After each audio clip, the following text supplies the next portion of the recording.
bienvenue chez Transfarmers. Donc voilà le pot de fleurs composteur qui est notre produit phare. Donc c'est un pot de fleurs et un composteur dans un seul objet.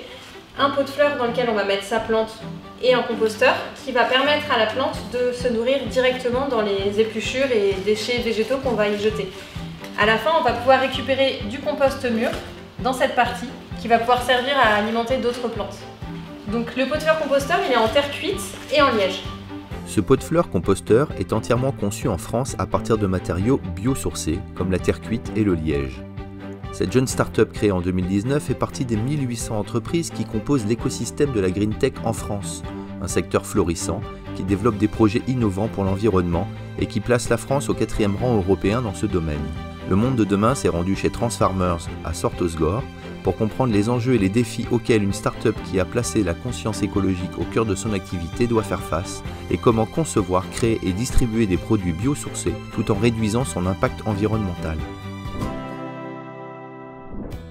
C'est sur une simple idée qu'est né le projet Transfarmers alors que les 4 associés, Louis, Thomas et Henri, 3 ingénieurs agronomes, et Aliette, experte en communication, résidaient encore dans des métropoles.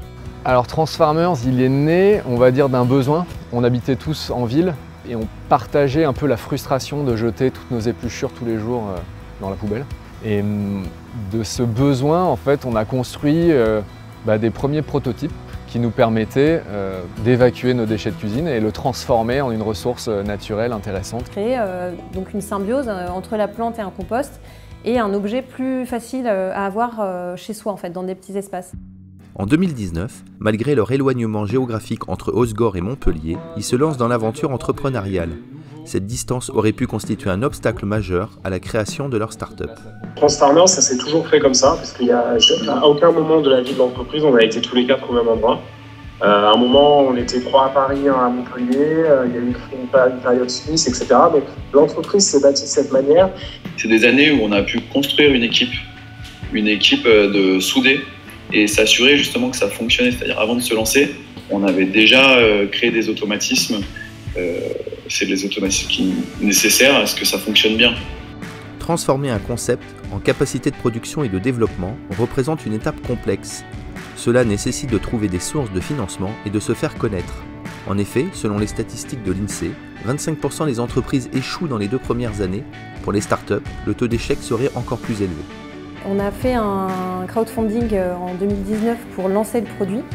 Donc effectivement, c'est de la com et ça a complètement fait démarrer le projet. Selon les statistiques récentes sur le financement participatif en France, les startups ont réussi à mobiliser plus de 141 millions d'euros pour soutenir leur projet sur le premier semestre en 2018.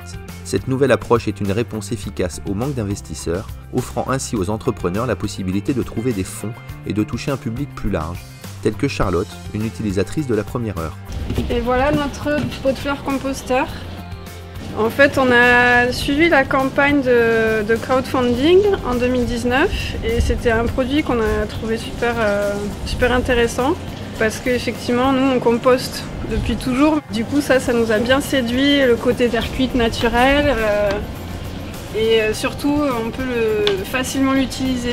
On garde à l'esprit que les gestes du quotidien, quand même, si on arrive à toucher un maximum de personnes, ça va avoir un maximum d'impact au niveau de l'environnement. Ça, c'est important et c'est des choses aussi qui changent fondamentalement le regard des gens sur les cycles naturels. Ils vont comprendre finalement que jeter son déchet, en fait, ça sert à nourrir des plantes. Et finalement, on inscrit aussi les gens dans ce cercle vertueux. De devoir jeter des déchets végétaux, j'ai beaucoup de mal à les mettre dans une poubelle classique. Et pour le coup, les enfants, forcément, eux, ils grandissent avec nous et ils nous voient faire et ils reproduisent un petit peu ce schéma-là. Donc il y a aussi un côté transmission et habituer les générations à fonctionner comme ça. La deuxième problématique majeure pour une start-up est la fabrication de ses produits, tout en respectant les valeurs écologiques de l'entreprise et en favorisant les circuits courts autant que possible. Fabriquer en France, une fois qu'on l'a dit, le faire, c'est une autre paire de manches. Aujourd'hui, avec cet atelier en place à Castelnaudary, ça change la donne. Pour nous, en fait, ce projet, il avait vraiment de sens que si le produit qu'on allait proposer était lui-même fait de façon raisonnable, donc biosourcé, de façon locale. Parce qu'après, on distribue aussi assez localement. On livre essentiellement en France et dans quelques pays frontaliers pour limiter le transport. Et ensuite, si effectivement notre produit s'internationalise, l'idée, ce serait, en fonction évidemment du lieu, soit trouver des méthodes de transport qui soient raisonnables, effectivement, soit, si c'est vraiment très loin, créer des filières en fait, de production plus locales. Ensuite, la région Aquitaine est super active, elle se développe énormément. Et nous, comme on vise à accompagner aussi tout un chacun dans son quotidien et dans ses gestes pour qu'ils deviennent des gestes de transition écologique, c'est une région qui est très intéressante pour ça. Cumulée à la région de Montpellier, finalement on a un espace proche de nous qui est super intéressant. Après 4 années d'existence, la start-up a franchi une étape cruciale en évoluant vers le statut d'une entreprise pleinement constituée.